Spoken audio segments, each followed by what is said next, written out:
प्यारे दोस्तों, आपका हमारे YouTube चैनल विजेता क्लासेस अयोध्या में स्वागत है। हम ग्रामीण परिवेश के इस सीरीज में 25 क्वेश्चनों को सॉल्व करेंगे। सेट नंबर 14 हमारा है, इसमें 25 क्वेश्चन को सॉल्व करेंगे। चलिए देखते हैं। पहला क्वेश्चन,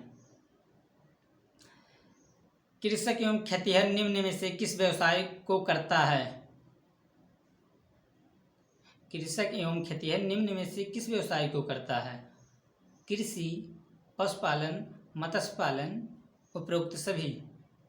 तो हमारा जो है ऑप्शन डी सही है, उपरोक्त सभी। ग्रामीण समाज में निम्न व्यवसाय क्या है? मुख्य निम्न व्यवसाय कृषि एवं पशुपालन। कृषक का मुख्य व्यवसाय क्या है? कृषि एवं पशुपालन। निम्न में कौन ग्रामीण समाज विकास में सहायक हो सकता है?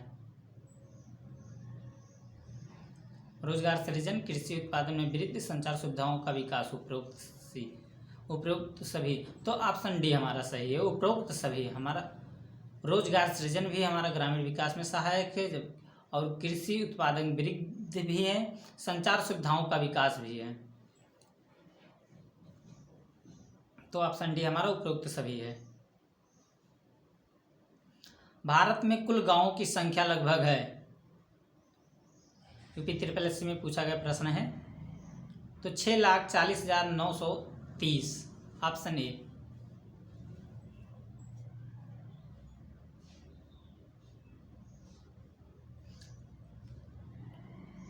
विश्व स्तर पर ग्रामीण जनसंख्या लगभग 6.6% है।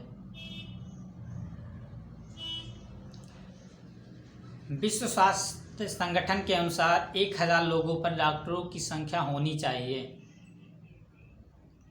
1,000 पर एक, ऑप्शन ए, एक डॉक्टर होना अनिवार्य है।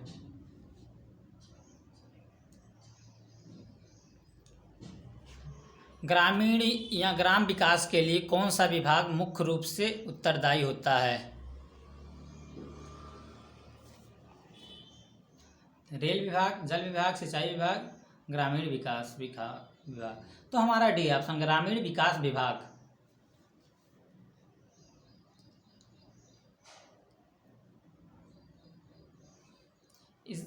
इनमें इसके सहयोग के लिए छोटे छोटे कई विभाग होते हैं। उपनगरीय ग्राम वह ग्राम होता है जहां बड़े उपयोग स्थापित होते हैं, केवल शिल्पकार होते हैं, ग्रामीण तथा नगरीय संस्कृति मिलती है, कृषि योग्य भूमि का अभाव होता है। तो कौन सा है? तो ग्रामीण तथा नगरीय संस्कृति मिलती है जहां, वहीं पर हमारा उपनगरीय ग्राम का।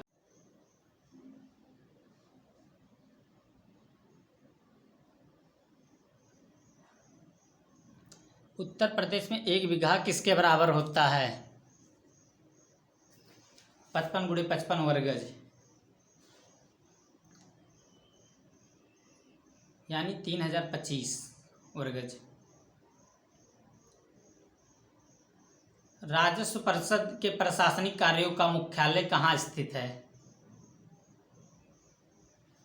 तो लखनऊ, ऑप्शन सी। जबकि न्यायिक हमारा जो है वो प्रयागराज यानी इलाहाबाद में है।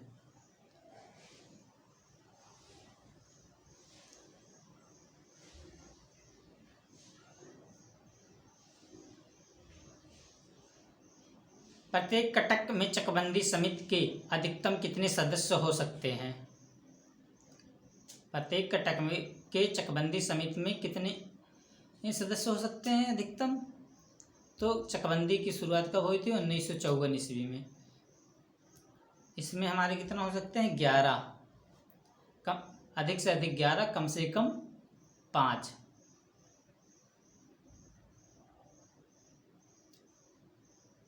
निम्न में भैंस की एक नस्ल नहीं है। तो ऑप्शन डी हमारा मेवाती। जबकि जफराबादी, महसाड़ा तथा मुर्रा हमारा भैंस के हैं, जबकि मेवाती हमारा गाय की प्रजाति है।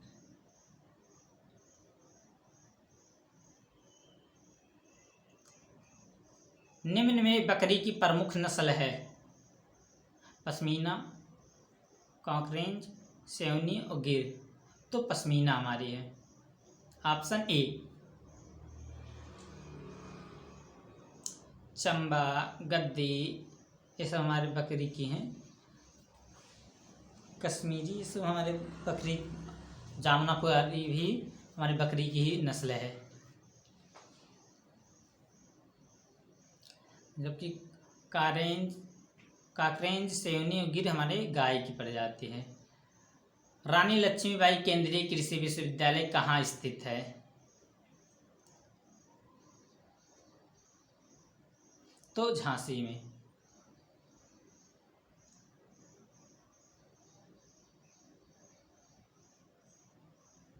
आया हुआ प्रश्न है। तो इसकी स्थापना 2014 में की गई। उत्तर प्रदेश में केंद्रीय बकरी अनुसंधान संस्थान कहाँ स्थित है?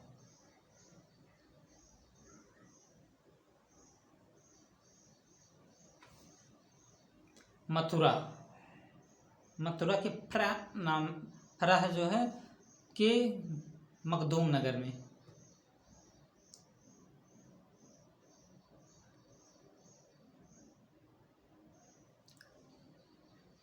भारत में राष्ट्रीय बीज निगम की स्थापना कब की गई थी? तो 1963 ईस्वी में। राष्ट्रीय बीज निगम की स्थापना 1963 ईस्वी में। भारत में लगभग 99% सिंचाई क्षेत्र किसके अंतर्गत आता है? यह यूपीएससी और यूपी SSS में पूछा गया प्रश्न है। तो सतही सिंचाई, ऑप्शन सी।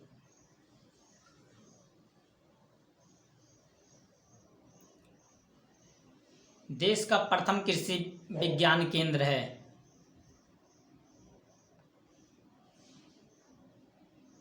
तो ऑप्शन डी, पुदुचेरी में स्थित है, जिसकी स्थापना 1974 ईस्वी में की गई। देश का प्रथम कृषि विश्वविद्यालय।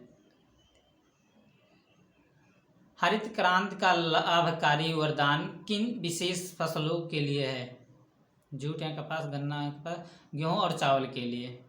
यह यूपी SSS में पूछा गया प्रश्न है। यह में स्वामीनाथन के ने इसकी शुरुआत की थी 1967-68 ईस्वी में। पीत क्रांति किससे संबंधित है? यानी पीली क्रांति किससे संबंधित है? तो तिलहन से। पीली क्रांति किससे संबंधित है? तिलहन से।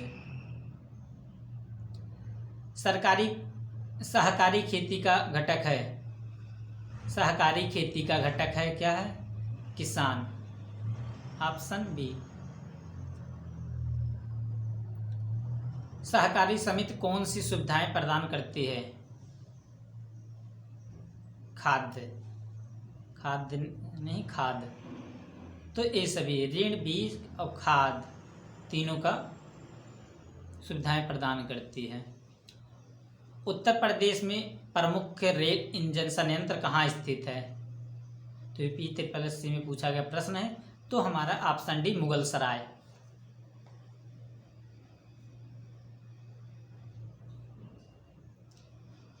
खरीफ ऋतु की फसलें हैं? तो ऑप्शन बी, ज्वार, बाजरा, ढैंचा। आप रबी और जायद की फसलों को भी ध्यान देंगे, कब बोई जाती है और कौन कौन से हैं।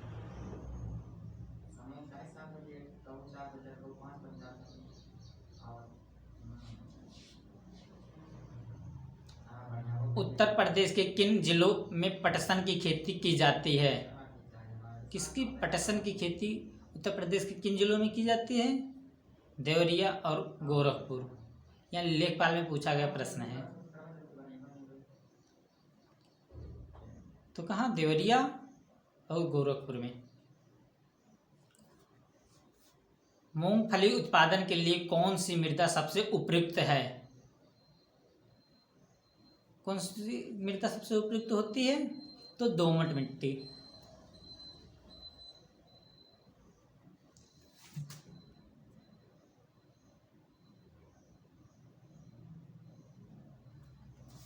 उत्तर प्रदेश की प्रमुख व्यावसायिक फसल क्या है? तो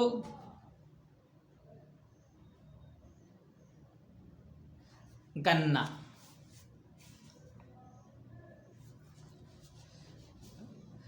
अगर आपने अभी तक विजेता क्लास यूट्यूब चैनल को सब्सक्राइब नहीं किया है तो प्लीज़ उसे सब्सक्राइब कर लें और